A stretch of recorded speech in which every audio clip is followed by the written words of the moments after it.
Good morning, guys and girls. It's Cindy. So taking a few moments before I have to go into work this morning to find some peace of mind and meditate.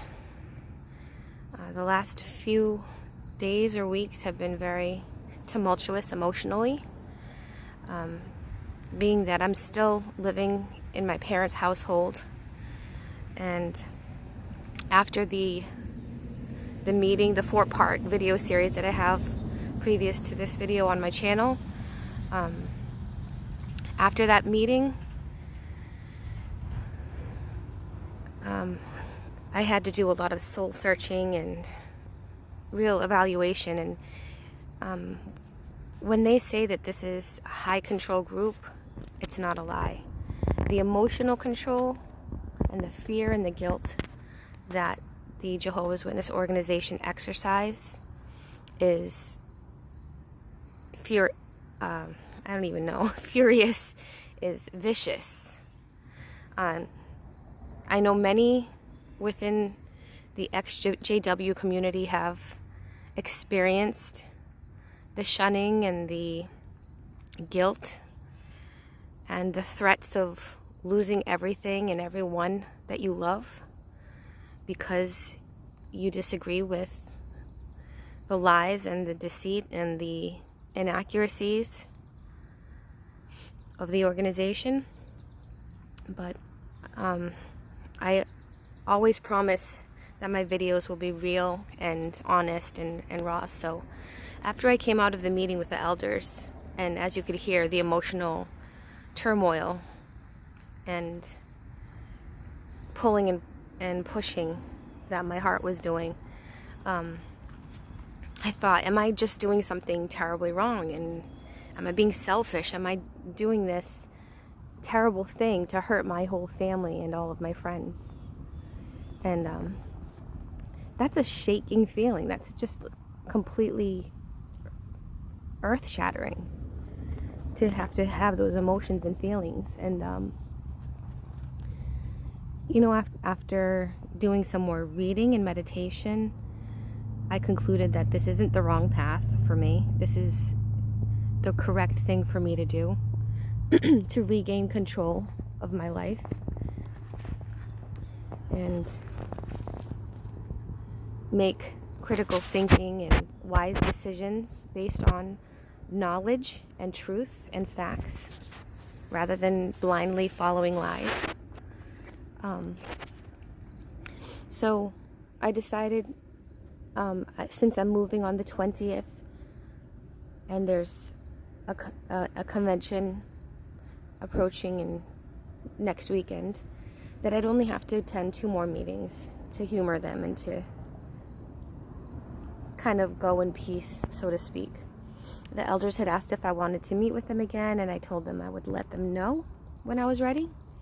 And honestly, I don't see the need to meet with them again.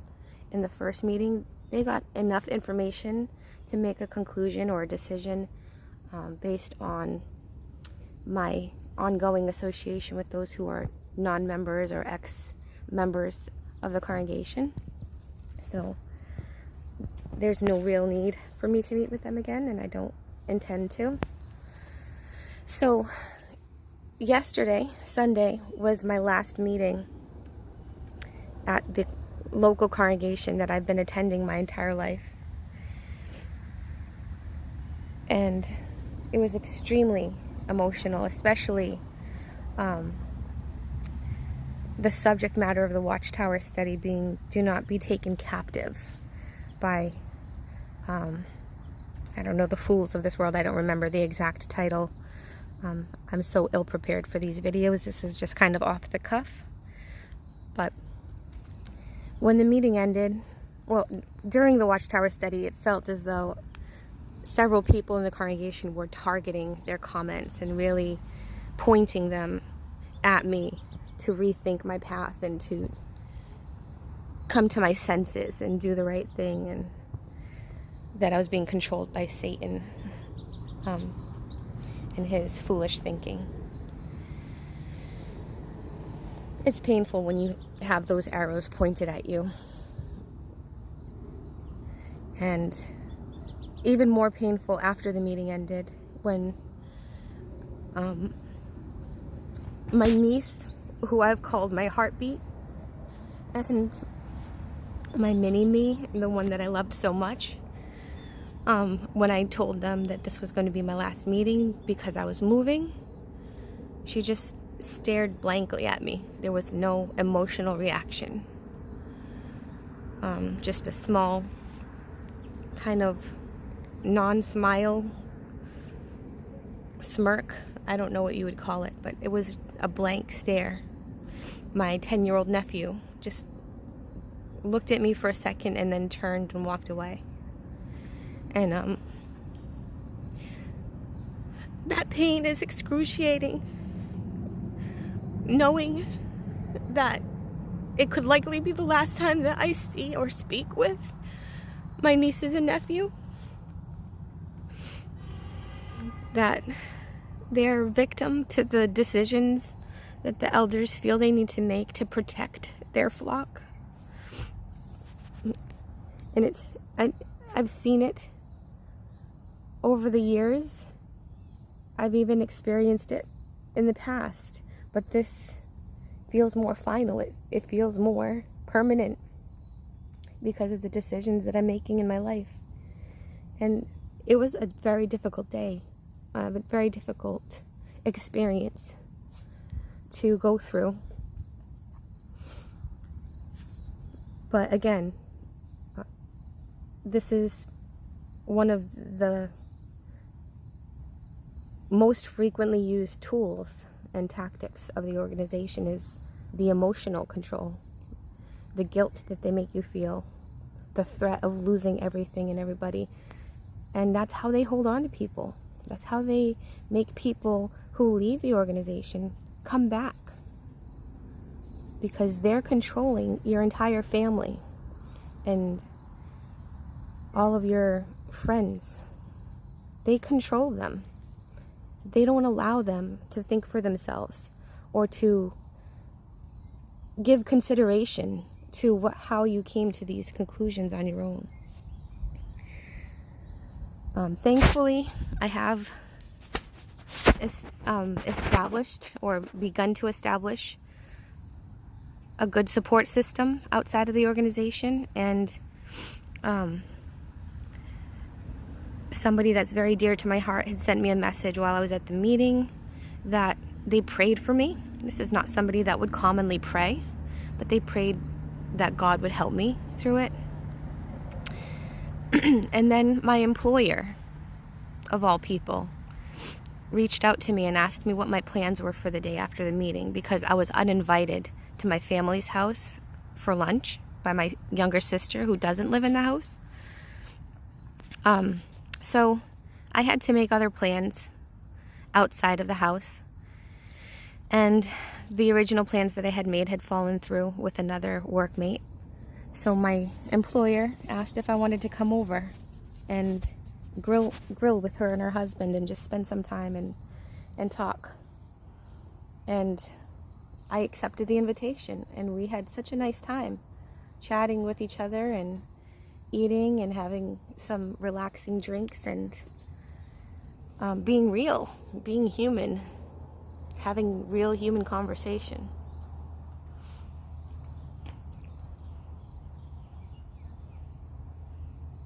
So, oh, that's actually a huge turtle. Sorry, got distracted.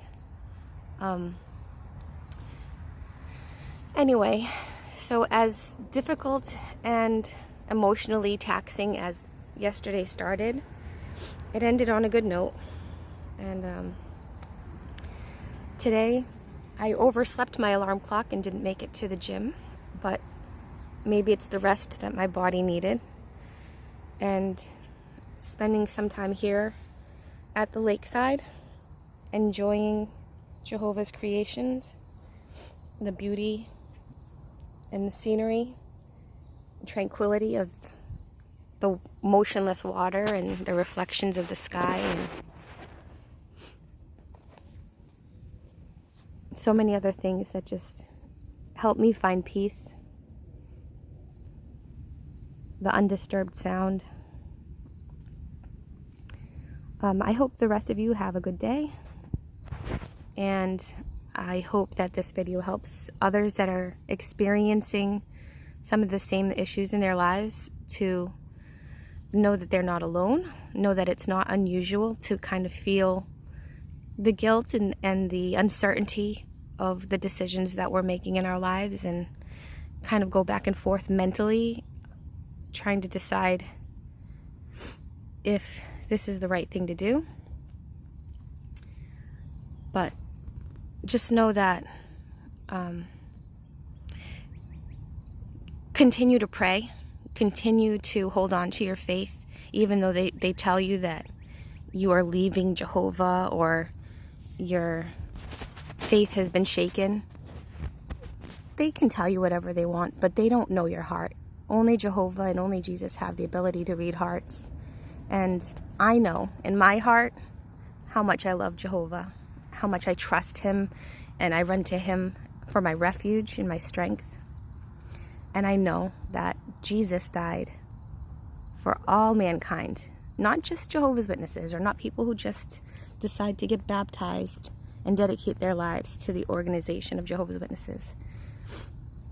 His sacrifice is available to everyone. His mercy and his love and his grace and his peace and the Holy Spirit is our helper. So don't feel as though you're doing something that's evil and controlled by Satan because you're leaving the organization of Jehovah's Witnesses. And if you need to talk through it, know that there is plenty of support. Oops, sorry, dropped my phone. Plenty of support for all of us that are dealing with these feelings. Watchtower is an extremely supportive Facebook group that I found many friends on.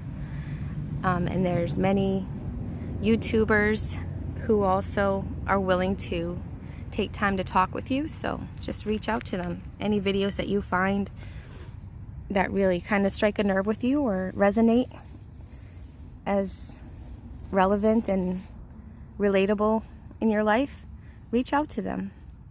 They're human just like you and I, and they will sympathize with you as they have with me. So again, I hope everybody is preparing to enjoy their day and their week, and I look forward to more positive videos coming up, less tears and more joy to share. So I will talk to all of you soon. Feel free to comment and request other topics or questions or other things that you might want to discuss. Thank you. Have a great one. Bye.